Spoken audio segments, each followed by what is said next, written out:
Hi, today I want to talk about breakthroughs and getting breakthroughs in your business. But first, I want to tell you about something very interesting that happened to me recently. Now, those that know me know that I invest a lot of money in my education every year, usually between $25,000 and $30,000 I set aside just to improve my education and my capabilities. Now, recently I attended a very small and powerful mastermind with some of the world's smartest marketers.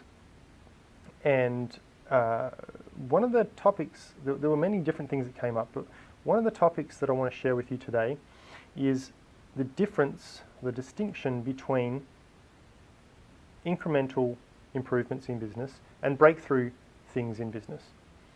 Now, you imagine an incremental improvement in business is like, just imagine you're walking up the stairs. You're walking up the stairs of business success, and it takes you a while. Every now and then you might stop and have a bit of a breather, and then you continue going.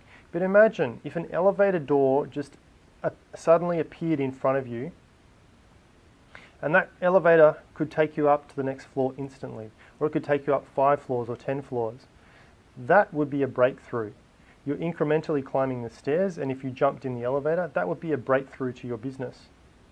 Now, I just want to share with you a couple other examples that you might want to think about when analyzing your business and making the decisions for what you should be spending time on and what you should not be spending time on, more importantly.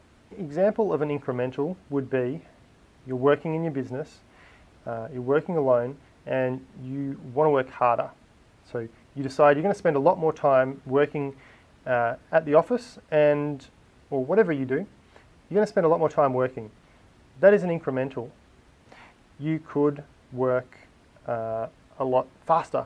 You could go, I'm going to just have lots of coffees and I'm going to work really, really fast and I'm going to get lots done and then I can make a bit more money. That's all well and good. You can improve, and you might improve 10 to 20%, maybe maximum. That would be your improvement. So it's only an incremental improvement and it's not much fun. We all don't like spending more time working than we need to. And we don't really like working under the stress and pressure of trying to get things done, to a deadline. What if instead you hired another employee, or you hired your first employee? If you hire your first employee and they can output as much as you, I know always they can't, not all the time, because generally as the business owner, you can do things best. But let's just say, for example, you hire your first employee and they can increase your output by 100%. What if they only increased it by 80%? That is still a giant improvement. You're not working any more time. You're not working any faster, harder. You're not under any more pressure. So that is a breakthrough.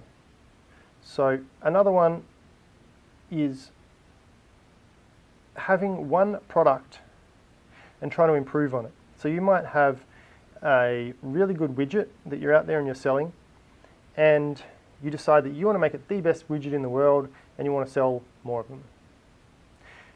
Instead of doing that, because that's really an incremental, you can make it a little bit better, maybe create a better customer experience, whatever it does. Unless your business really sucks, unless your product really sucks, there's not really much need to do that.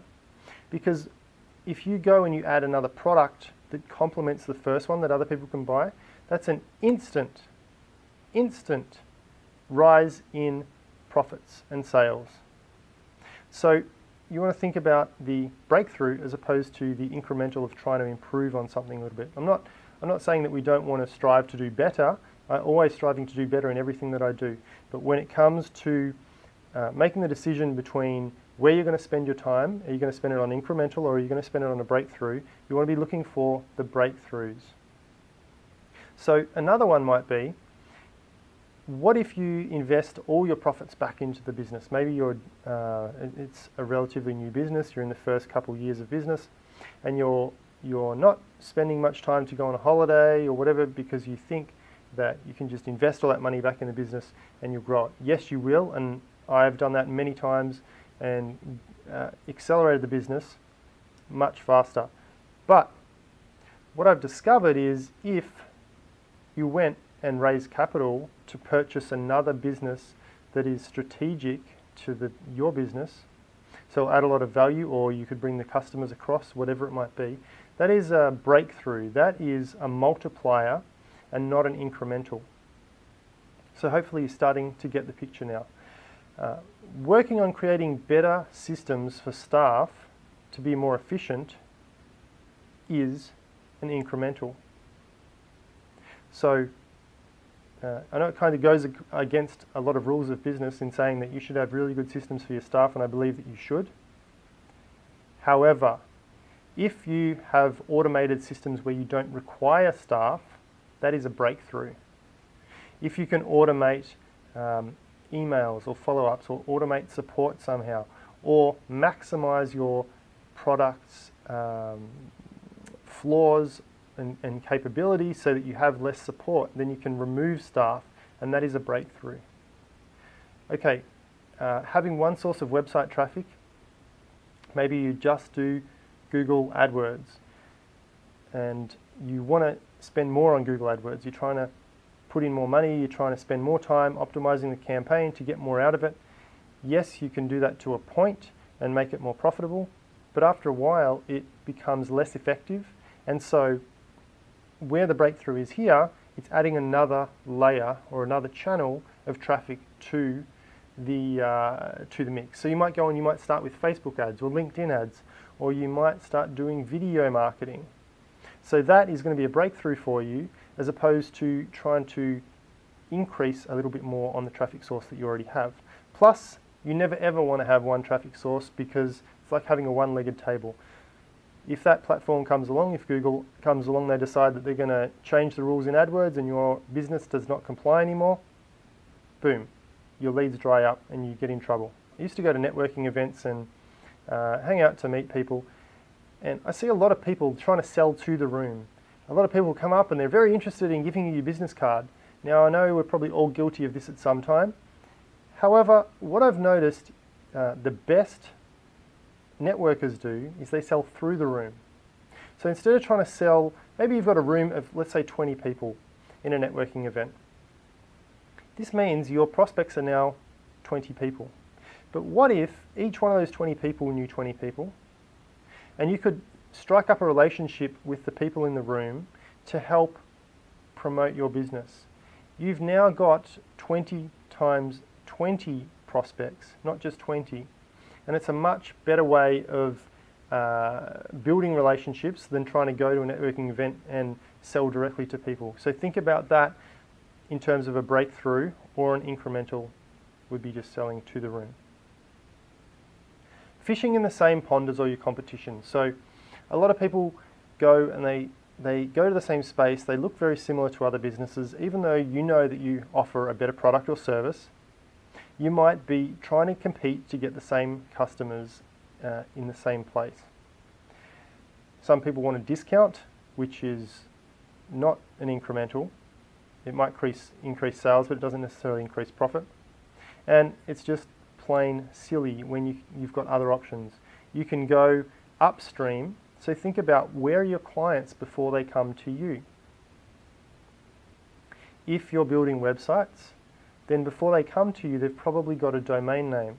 So if you go upstream to the domain name company and you partner with them, then you've just cut out all of your competition, and you're only competing with yourself, basically. So think about, where can you fish in a different pond for customers, because that is a breakthrough, as opposed to an incremental of trying to consistently look a little bit better or position your product a little bit better. A breakthrough is going to a completely different place where there is no competition. Lastly, spending time and money learning how to do something. So it might be spending time learning how to make a better widget, spending time learning how to build a better website, spending time learning how to make whatever it is that you make, or sell whatever it is that you sell. A breakthrough might be hiring someone that has these skills already, that can walk in and do it. Because as the business owner, your goal should not be to know everything. Your goal should be to know the least out of everyone. Your goal should be to hire people that are smarter than you within your business that can take control and do things. I know it can be a little bit daunting in giving up power and control to your staff, but this is how the great business people do it, is they delegate and they hire people that are smarter than them or more talented than them in different areas. And you know what? It becomes a lot easier as well when people can take it off your plate, take things off your plate, and they can run with it without having to rely on you feeding them, hand to mouth, consistently telling them what do this, do that. It relieves you a great deal of pressure, and it frees up your time as well. Okay, so what I want you to do now is write down 3 things that you think would be a breakthrough to your business. Is the breakthrough raising capital to acquire a strategic business that would multiply your business? Is it in taking your marketing upstream, not trying to compete with everyone else in the market, but going upstream to people that already have a database of your ideal clients? What are the breakthroughs that you could implement in your business and not necessarily keep focusing on the incrementals? Remember we talked about opportunity cost? This is opportunity cost. You have the opportunity of doing an incremental activity, or you have the opportunity of doing the breakthrough. Which would you rather? Would you rather a 20% increase in business and lifestyle, or would you prefer a 200% increase? So once you've written that down, I want you to write down for each one, what do I need to stop doing to cause this breakthrough to happen? What do I need to stop doing? And the other question is, what do I need to do or start doing to cause this breakthrough to happen? Now, what do I need to stop doing is very important, because you need to stop doing something to free up time to be able to do something else. That's the opportunity cost. And then obviously you need to do something different to get the result. I hope this has been helpful. I'll see you in the next video.